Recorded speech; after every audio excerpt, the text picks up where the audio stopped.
睡前听完一本书，今天我们读别让身边的朋友害了你，作者谢国际。你有没有在深夜里回想那些曾经让你肝胆相照的朋友，却突然发现一丝寒意从心底升起？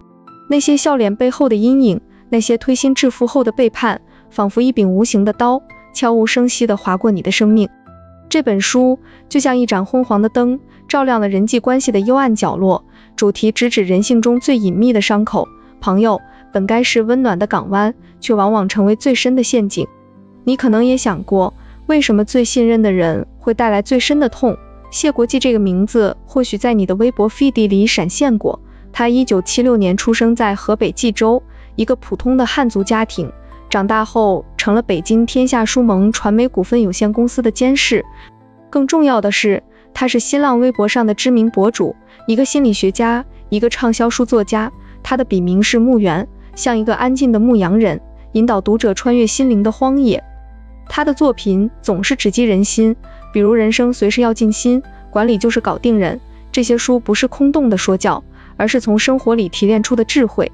写这本书的动机源于他观察到太多人被朋友拖入泥潭，他见过职场上的明争暗斗，生活中的极度转化。他想告诉你，友谊不是天赐的礼物，而是需要慧眼的艺术。谢国际的经历让他像一个老朋友，坐在你对面，点一支烟，缓缓道来那些人性的真相。你有没有发现，在我们的生命里，朋友像一条隐形的琴弦，拉得太紧就会断裂，发出刺耳的回响。书中谢国际没有干巴巴地列出规则，而是通过一个个活生生的故事，让你仿佛置身其中。想象一下，一个寒冷的冬夜，你坐在窗边，外面雪花纷飞，灯光映在玻璃上，模糊了你的视线。故事从一个普通的职场青年开始，叫小李吧，这不是虚构，而是书中那些真实案例的化身。小李刚毕业，意气风发进入一家公司，遇到了他的铁哥们阿明。阿明总是在下班后拉着他去小酒馆推杯换盏，聊梦想，聊未来。小李以为这就是友谊的模样，他把公司里的项目想法全盘托出给阿明，甚至在阿明经济紧张时借钱给他，从不催还。你能感受到那种温暖吗？像一杯热茶，在寒夜里暖手暖心。可是转折来的那么突然，就像雪夜里的一声闷雷。阿明开始在背后散布小李的秘密，那些项目想法被他窃取呈给上司，换来升职。小李发现时已经晚了。会议室里灯光刺眼，上司夸赞阿明的创意，小李坐在角落沉默如冰。他想哭，却哭不出来，只剩心底的荒凉。你有没有过这样的时刻？信任像一张纸，被风吹散，碎片刺痛你的眼睛。谢国际在这里停顿了一下，仿佛在等你消化这份苦涩。他继续讲，书中还有更多这样的朋友，比如那个表面热情的闺蜜小美和她的朋友小兰。小兰总是在小美失恋时陪她哭到天亮，擦拭她的眼泪，说我们永远在一起。但当小美事业有成，买了新房，小兰的眼睛里闪过一丝嫉妒的绿光。她开始在朋友圈里隐晦地讽刺小美的炫富，甚至在关键的相亲场合泄露小美的过去，让她颜面尽失。哭泣的夜晚，小美独自蜷缩在床上，窗外风声如泣如诉。她终于明白，嫉妒像一根刺猬的刺，越亲近越伤人。谢国际不只是讲这些悲伤的故事，他还穿插历史案例，让你感受到时间的厚重。记得庞涓和孙膑吗？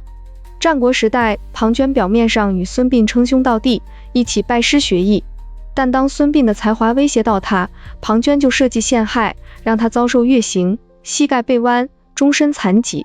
血淋淋的画面，你能想象孙膑在牢房里的沉默吗？灯光摇曳，琴声断续，他从绝望中爬起，最终以智慧复仇。另一个是现代的罗杰斯和索罗斯，这两个投资天才本是合作伙伴，共享荣光，但利益冲突如风暴来袭，他们决裂。索罗斯独自创办量子基金，罗杰斯黯然离开。谢国际说，这些不是遥远的传说，而是人性永恒的镜像。你有没有发现，朋友间的冲突往往源于那点小小的利益，像一粒沙子，磨损了整个关系。书中继续复盘更多类型，那些酒肉朋友聚会时热闹非凡，灯光闪烁，笑声不断，但当你失业，电话打过去，只有忙音的回响。那些利用型朋友像影子，黏着你时，你是太阳，一旦你暗淡，他们就悄然离去。还有负面能量朋友，总在你耳边抱怨，吸走你的活力，让你像一棵枯树在风中摇晃。谢国际用生活化的语言描述这些场景，想象一个雨夜，你撑伞走在街上，朋友的电话响起，是抱怨又是倾诉，你听着听着，心如铅重。转折点来了，他教你如何辨别，看眼神，看行动。真朋友在你沉默时懂你的痛，在你哭泣时递上手帕，而不是转身离开。故事层层推进，像一曲缓慢的琴弦，从和谐到断裂再到修复。小李最终学会了朋友分级，把阿明归为浅交层，保持距离，不再掏心。小美也开始主动沟通，直面小兰的嫉妒。两人虽疏远，但他找到了新朋友，那些在血液里送来热汤的人。谢国际的讲述节奏像《活着》里的福贵，一波波苦难后是平静的领悟。你跟着他的话语，感受到人生的起伏，从初时的喜悦到背叛的绝望，再到重生的释然。整个复盘不是机械的概述，而是让你身临其境，闻到酒的香味，感受到泪水的咸涩，听到心碎的声音。书中最触动人心的场景，莫过于那个关于刺猬效应的命运转折。想象一下，一个漆黑的夜晚，房间里只有一盏台灯，灯光昏黄，投下长长的影子。主人公，我们叫他老王吧，一个中年男人，事业有成，却在朋友的帮助下跌入谷底。